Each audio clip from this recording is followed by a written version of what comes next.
Hallo, da bin ich wieder, mitten aus der Adventszeit. Ich werde immer schwerer, deswegen muss mein Rad mal wieder leichter werden.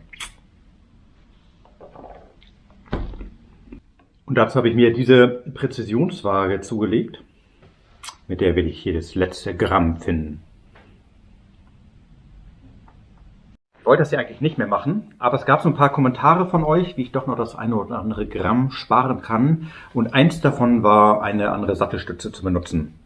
Das ist schwieriger, als ich gedacht habe. Also erstmal gibt es natürlich mega leichte Sattelstützen, deutlich leichter als meine Original-Sattelstütze, die ich noch von Rose verbaut habe. Also es gibt schon Sattelstützen mit 60 Gramm oder 70 Gramm. Aber großes Problem, da müsst ihr unbedingt drauf achten, die sind dann auch meistens nur für Fahrer bis 70 Kilo freigegeben. Also unbedingt, wenn ihr eine neue Sattelstütze kauft, auf das zulässige Fahrergewicht achten. Genau, die hier, Ritchey, Superlogic, FlexLogic Link, ja, komplizierter Name. Die ist nicht ganz so leicht, aber deutlich leichter als meine Sattelstütze und für 110 Kilogramm Fahrergewicht freigegeben. Also das passt dann selbst bei mir und das passt auch noch mit einer Satteltasche und mit Kleidung, komme ich an die 110 Kilo dann doch nicht ran. Deswegen war das ein guter Kompromiss aus Gewicht und Leichtbau. Ja, da gibt es natürlich noch so ein paar weitere Dinge zu beachten. Erstmal muss die natürlich passen, also die richtige Breite, in meinem Fall 27,2. Das ist praktischerweise auch so das Schmalste, was es gibt an Sattelstützen und die flexen deswegen auch am meisten, also mehr als dickere Sattelstützen.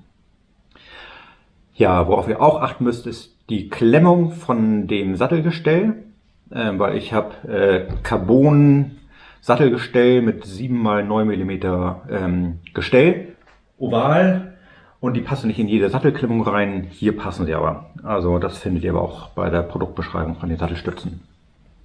Ja, und dann flexen die Sattelstützen auch unterschiedlich. Also auf dem Rennrad mag das vielleicht nicht so wichtig sein, auf dem Gravelbike aber schon. Also wenn ihr über Stock und Stein brettert, dann ist es schon ganz angenehm, wenn die Sattelstütze ein bisschen flext.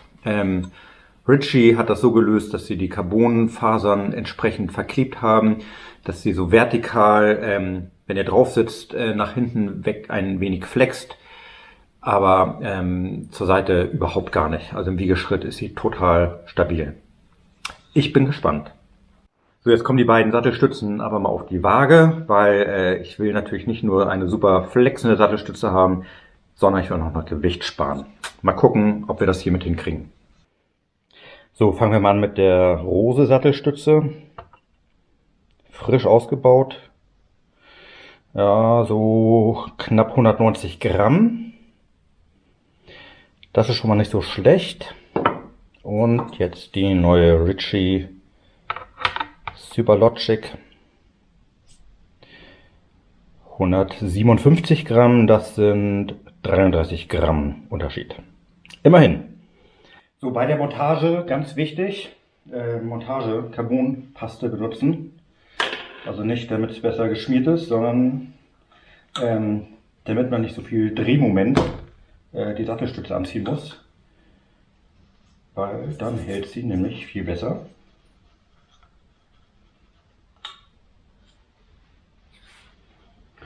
Genau, und auch ganz schlau ist es, sich vorher gemerkt zu haben, wie tief die Sattelstütze rein muss. Das habe ich natürlich getan.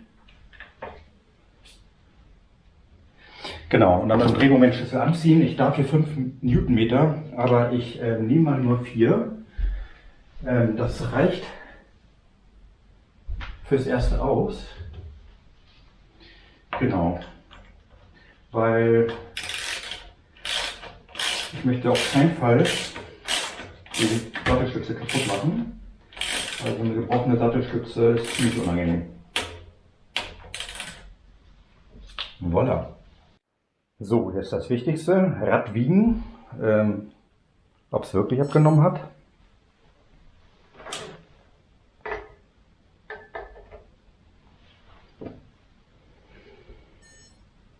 7,15 Kilogramm. Ja, das ist schon ziemlich cool. Nah dran an den 7 Kilo. Ich bin begeistert. So, kurze Testfahrt. Wetter ist leider ziemlich ungemütlich. Man sieht aber schon, wenn man sich hier raufstützt, fleckt die ordentlich. Das hat meine große Sattelstütze nicht gemacht. Das testen wir jetzt mal.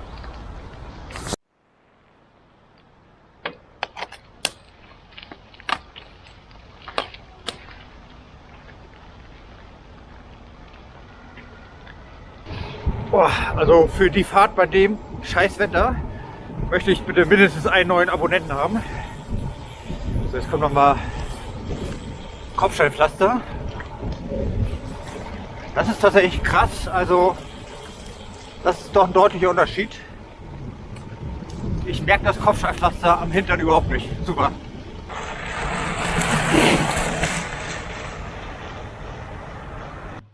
So, Fazit zur Sattelstütze. Ich bin überrascht, dass sie tatsächlich nochmal deutlich komfortabler ist als meine alte Sattelstütze. Damit habe ich jetzt tatsächlich gar nicht gerechnet, ist sie aber wirklich, und ich spare auch noch Gewicht. Also ich darf jetzt wieder schwerer werden, weil mein Rad leichter geworden ist. Top! Ja, allerdings ist die Sattelstütze nicht ganz günstig. Die kostet so knapp 200 €. Also das ist natürlich schon eine Stange Geld. Auch wenn es noch deutlich teurere Sattelstützen gibt, muss man sich das gut überlegen, ob man die 200 € investiert. Wenn es wirklich den Komfort deutlich erhöht, auch gerade auf langen Strecken, dann finde ich es aber gerechtfertigt. Das müsst ihr natürlich für euch selbst entscheiden.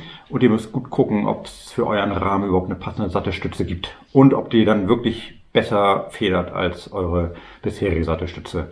Also nicht ganz einfach, aber in meinem Fall hat es sich auf jeden Fall gelohnt und ich werde die mit Sicherheit weiterfahren. Ja, das war's mit diesem Video. Ich hoffe, es hat euch gefallen und wir sehen uns schon sehr bald im nächsten Video.